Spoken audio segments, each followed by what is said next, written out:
O Senhor esteja convosco. Ele está no meio de nós. Proclamação do Evangelho de Jesus Cristo, segundo João. Glória a vós, Senhor.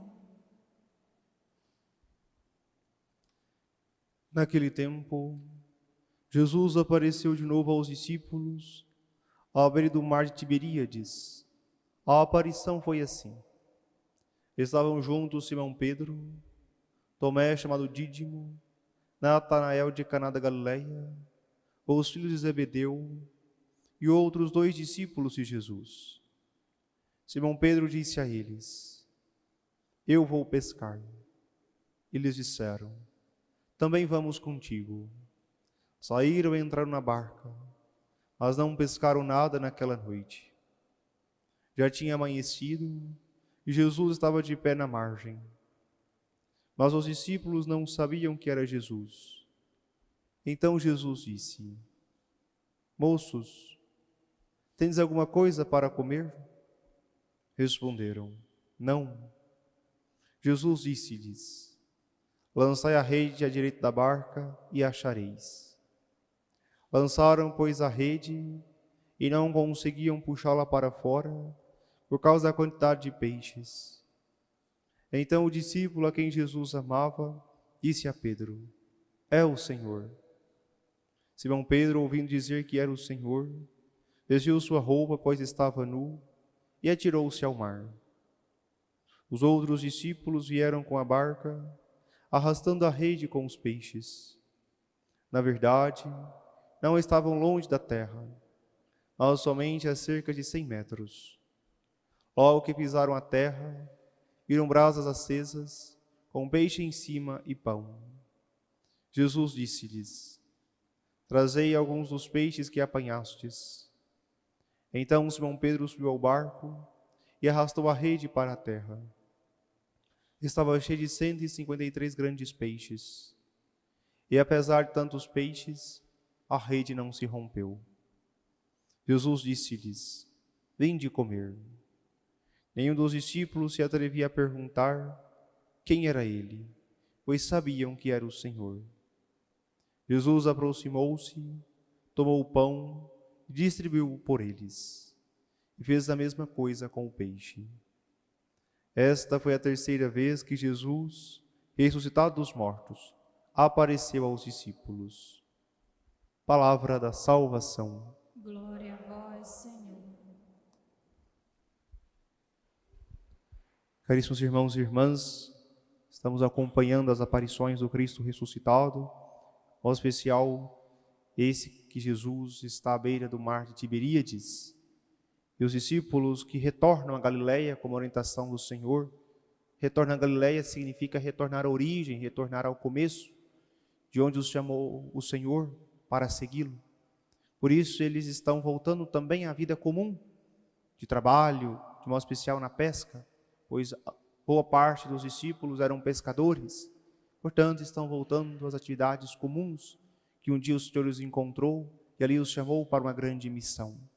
Por isso, ao longo de uma noite inteira de trabalho, nada apanharam, nenhum peixe pescaram, encontram o Senhor na margem. E o Senhor de novo diz a eles: Lançai à direita da barca. Outra ocasião também o Senhor mandou que eles fizessem tal coisa. Por isso, em obediência à palavra do Senhor, eles fazem tal coisa e voltam a pescar. E apanhando tamanha quantidade de peixes, logo João intui: É o Senhor. Sempre é João que percebe a presença do ressuscitado. Ele não tem dúvidas em seu coração que é Cristo o ressuscitado. É o amor imenso de João por Jesus que o faz reconhecer. Assim também, o nosso grande amor a Deus nos faz reconhecê-lo sempre em nossa vida, em nossa história. Quanto mais nós amamos o Senhor, quanto mais temos intimidade com Ele, mais nós o reconhecemos ao longo da nossa história, a sua presença, a sua atuação em nossa vida. Por isso peçamos ao Senhor a capacidade de ver, de perceber, assim como João, a presença de Cristo sempre em nossa história. Por isso ele diz a Pedro: É o Senhor. E Pedro, ao ouvir isso, atira-se ao mar. Pedro simboliza a fé que se lança, que se joga de modo confiante. Assim também nós precisamos ter essa grande fé, nos lançarmos nos braços de Deus, nos lançarmos em grandes projetos, nos lançarmos para vivermos bem a nossa vocação. A fé significa que nós precisamos confiantemente entregar-nos totalmente à ação de Deus. Ainda que o mar seja revolto, ainda que o mar seja a ocasião em que nós podemos também nos desesperar, mas a fé nos dá a certeza, é o Senhor. Que ao longo da nossa vida possamos pedir em oração o amor de João e a fé de Pedro, para que essas duas realidades possam sempre nos conduzir para mais perto do Senhor. Que a nossa fé e o nosso amor a Jesus possa nos conduzir sempre a reconhecê-lo em nossa vida, em nossa história. Por isso, continua o texto dizendo que esses discípulos, ao voltarem da pescaria, grandes peixes, uma rede cheia de peixes, 153 grandes peixes, e a rede não se rompia. É também uma visão da igreja. De fato, a igreja tem esse papel de lançar as redes, de pescar. Isso é importante para nós. Esse texto tem algo a nos ensinar nos nossos tempos. A igreja nos últimos anos tem a graça de grandes evangelizadores, de grandes eventos.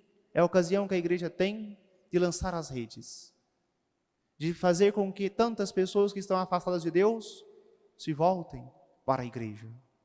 De modo especial, recordo o Frei Gilson, ao longo da madrugada, rezando com tantos fiéis, milhares de pessoas. É uma rede que se lança em tantos corações. Depois, esses peixes são trazidos até a margem. Ali eles precisam o quê? Ser limpos, para depois serem consumidos. Assim também é o papel da igreja. Ter pessoas que lançam redes, ter pessoas que de fato pesquem. Muitas vezes são pessoas que estão ao lado da igreja, mas que não frequentam. Mas ouviu uma palavra, ouviu uma mensagem e começam a voltar-se para a igreja. E estando na igreja, precisam ser limpos. Escamar, limpar, e é papel de quem?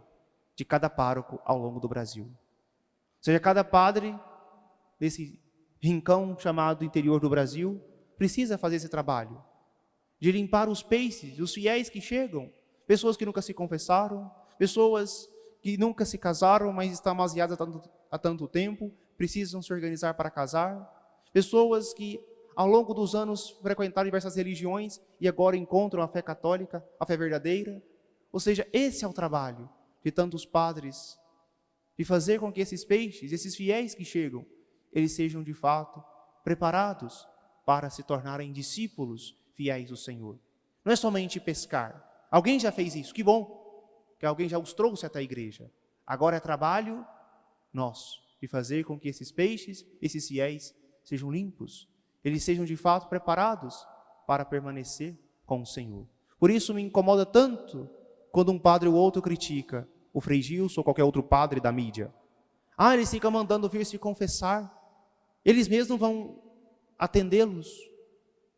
Padre, agradeça, que bom que ele falou, alguém o ouviu e te procurou a sua paróquia para se tornar de fato um discípulo de Cristo. Pois nós não conseguimos fazer tudo. Por isso o Senhor quis diversos colaboradores, diversos talentos, para que cada um faça uma parte. Que bom que tem gente que pesca, e que bom que tenhamos peixeiros para limpá-los. Que bom que tenhamos esse trabalho. Triste seria se ninguém procurasse a paróquia, se ninguém de fato ouvisse aquela palavra e não se convertesse. Isso seria triste. Que bom que ouviram, que bom que procuraram a sua paróquia, procurou o seu pároco, para daí começar uma amizade com Cristo. Bendizemos ao Senhor por tantos evangelizadores, por tantas pessoas que a seu modo estão pescando. E nós precisamos pedir para que todos os párocos possam de fato tornar-se trabalhadores incansáveis, para que possam limpar, purificar e orientar tantos fiéis que chegam dessa grande pescaria, dessa rede que não se rompe, que é a rede da igreja, que é o Senhor mesmo que os pescou e os entregou a nós. Bendizemos ao Senhor por essa realidade e peçamos para que de fato nós, auxiliados pela fé, pelo amor ao Senhor, possamos também nós, ao nosso modo, na nossa pequenez, também tornarmos-nos evangelizadores em nossas casas, em nossas famílias, para trazer os fiéis a Cristo, para que eles possam ter um encontro pessoal com o Senhor, que transforma as suas vidas. Louvado seja nosso Senhor Jesus Cristo.